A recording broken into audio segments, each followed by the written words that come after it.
Hello बच्चों, कैसे हैं आप सब। तो उम्मीद करते हैं बहुत अच्छे होंगे और आप देख रहे हैं टॉपर पॉइंट। तो बच्चों, आज हम इस वीडियो में इस विषय को लेकर के टेंस को लेकर के बहुत सारे ऐसे बच्चे हैं जिनका डाउट रहता है कि टेंस तो पढ़ते हैं लेकिन हमें समझ में नहीं आता है कि कई बार के कौन कौन से वाक्य है, सेंटेंस है जिसका ट्रांसलेशन कैसे बनाया जाता है। और कई बार ऐसा होता है कि बहुत सारे बच्चे कई बार पढ़ते हैं लेकिन वो भूल जाते हैं। तो डरने की जरूरत नहीं है, बिल्कुल ही सिंपल और आसान फॉर्मूले के तौर पे हम बताएंगे ताकि आप लोगों को ट्रांसलेशन में और इंग्लिश स्पीकिंग में काफ़ी हेल्पफुल होगा ये वीडियो। तो बिना देर किए चलिए शुरू करते हैं। आज आज का जो हमारा पॉइंट है वो होगा टेंस। टेंस आप लोगों ने पहले से ही सुना होगा। टेंस को हिंदी में कहा जाता है काल। तो आप लोगों को टेंस से कंफ्यूज नहीं होना है। टेंस से रिलेटेड है, टाइम से रिलेटेड है टेंस।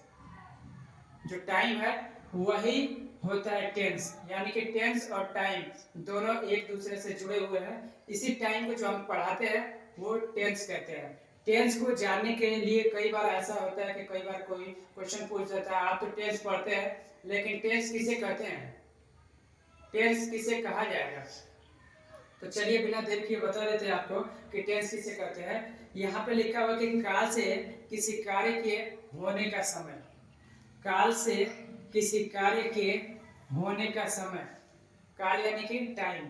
तो काल से किसी कार्य के होने का समय तथा उसकी सीमा की पूर्णतः का ज्ञान होता है। यानी किस समय से हमारा जो वर्क है, कार्य है, वो स्टार्ट हुआ था और किस समय चल करके वो हमारा काम जो है वो कंप्लीट हो गया था, पूर्णतः हो गया था।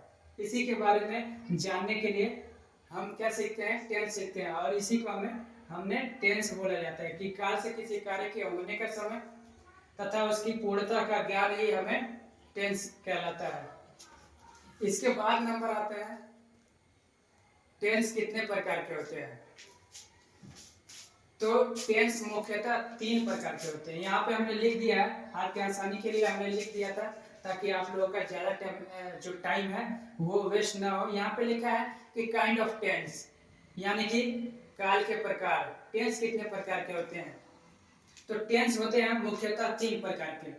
पहला होता है प्रेजेंट टेंस, दूसरा होता है पास्ट टेंस और तीसरा हमारा होगा फ्यूचर टेंस। तो बहुत ही आसान है ये चीज जानना। और आप लोगों को पहले से भी पता होगा कि टेंस जो होता है वो 3 तरह के होते हैं, प्रेजेंट टेंस, पास्ट टेंस और फ्यूचर टेंस। जिन बच्चों को या जिन स्टूडेंट को अभी तक नहीं पता था तो आप लोग इसे याद कर लोगे, ज्यादा मुश्किल नहीं है। सिर्फ आपको ध्यान में रखना है कि टेंस क्या होता है। तो टाइम से संबंधित जो चीज हमें पढ़ाई जाती है वो टेंस होता है। और जो टेंस होगा वो 3 तरह के होते हैं। यहाँ पर लिखा है प्रेजेंट टेंस। प्रेजेंट टेंस के कई बच्चे कंफ्यूज होंगे कि क्या कहेंगे। तो प्रेजेंट टेंस का यहाँ पे हम हिंदी लिख देते हैं ताकि आप लोगों को समझ में आ जाए। यहाँ पे प्रेजेंट टेंस का जो हिंदी होगा वो होगा वर्तमान काल, यानी कि अभी क्या चल रहा है। जैसे मैं पढ़ा रहा हूँ और आप लोग ये वीडियो देख रहे हैं, आप लोग इंग्लिश सीख रहे हैं, आप लोग ग्रामर सीख रहे हैं, यानी कि वर्तमान काल, प्रेजेंट क्या चल रहा है, इसी के बारे में जब हम जानते हैं तो उसे प्रेजेंट बोला जाता है, यानी कि प्रेजेंट टेंस वर्तमान काल। बढ़ते हैं हम अगले टेंस की तरफ, पास्ट टेंस। अब ये पास्ट टेंस क्या होता है, इसका हिंदी होता है भूतकाल। अब भूतकाल से कई बार बच्चे कंफ्यूज हो जाते हैं कि ये भूत वाला जो देखते हैं तो ये वो भूत नहीं है जो आप समझ रहे हैं। और डरने की जरूरत नहीं है। ये भूतकाल का मतलब बीता हुआ समय। कई बार जिसे हम बिता देते हैं, जो हमारा समय बीत गया होता है उसे हम भूतकाल कहते हैं। जैसे हमारा समय बीता हुआ, जैसे आप लोगों ने कल हमारा ये चैनल सब्सक्राइब किया था।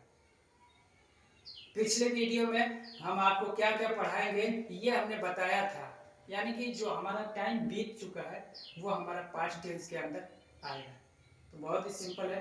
पहला वर्तमान काल हो गया जो अभी चल रहा है, और दूसरा जो है पास्ट टेंस जो हमारा टाइम बीत चुका है, और तीसरा जो टाइम है वो आने वाला होता है जिसे हम फ्यूचर टेंस कहते हैं।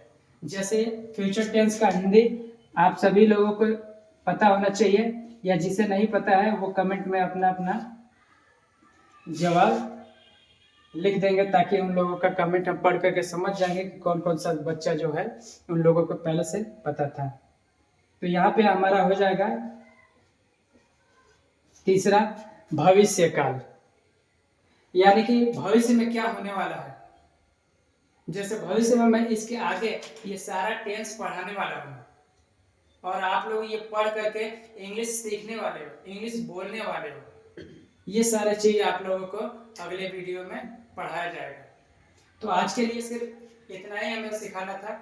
बाकी के जो इसके आगे का क्लास है वो स्टार्ट होगा, तो उसका वीडियो हम आप लोगों को डाल देंगे, ताकि नोटिफिकेशन आप तक पहुंच जाएगा। तो जो बच्चे अभी तक हमारे चैनल को सब्सक्राइब नहीं किए हैं वो इस चैनल के साथ जुड़ जाएं, सब्सक्राइब करें, ताकि जब भी हम वीडियो अपलोड करें तो आप लोगों को समझ में आए। तो चलिए इसके साथ मिलते हैं अगले वीडियो में, इसके आगे का क्लास स्टार्ट करेंगे। तब तक के लिए जय हिंद।